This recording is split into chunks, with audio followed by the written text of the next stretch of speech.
ask, why continue to conduct an IPO in the middle of this pandemic?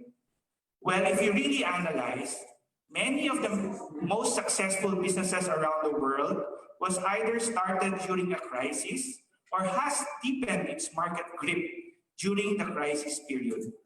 Because actually, during a highly challenging period like where we are now, the large established players' huge size and heaviness suddenly becomes a disadvantage. And natural to a major crisis comes the repositioning of elements, such as a major change of customer behavior, which suddenly the pile of money alone cannot solve. In fact, it is during these times like this that when the mountains of revenue or income that a large old company has generated the past 10, 20, or 30 years will have not much use or value. What is most important in times like this is to have a relevant and well-innovated business model. And the company and the team have to be quick and nimble enough to adjust and calibrate simultaneously as the dust of this crisis settles and emerge successfully, stronger than ever, and move forward to the future in an even better market position. To expound further on that, this is the example. It's like comparing a big ship and a small boat. Being in a major crisis like what we have today is being in a war. And a giant company is like a very big ship with complete sophisticated systems and dashboard to the deck, which only works well during good times when the inputs to it are stable. During a major once-in-a-generation crisis like this global pandemic, suddenly the levers and the sophisticated dashboard malfunctions, and it is of little use. Then the big ship panics. Then the odds suddenly favors the success rate of tiding through of the team in a small boat rather than the bigger one, because they are used to having very little resources, used to the startup environment of being in a crisis every day for the first 5 to 7 years, and the team is used to plainly rely on their basic 5 natural senses to navigate their way towards their destination, passing through both calm and rough seas day in and day out.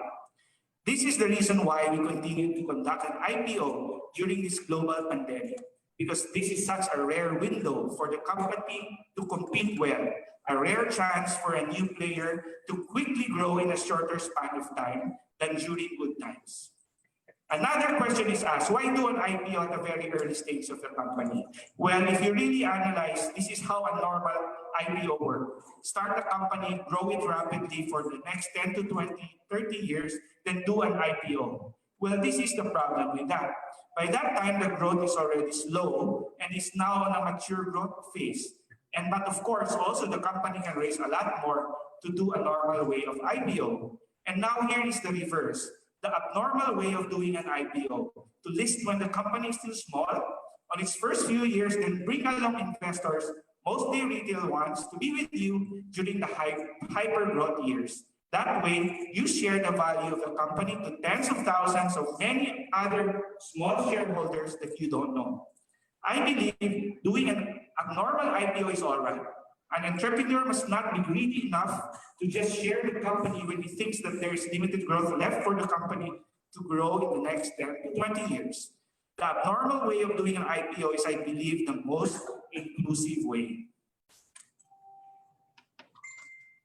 By the way, Double Dragon did an abnormal IPO too. I'm sure many of you have remembered, as the IPO was just 6 years ago in April 2014. At that time, during the IPO bell ringing, the equity of Double Dragon was only 589 million. Total assets was only 1.8 billion. As of now, at the end of last year, DD's equity is already at 43.92 billion, and total assets now stands at 113 billion. The growth will be impossible to achieve in 6 years' time if we did not do an abnormal IPO. Thank you, PSE.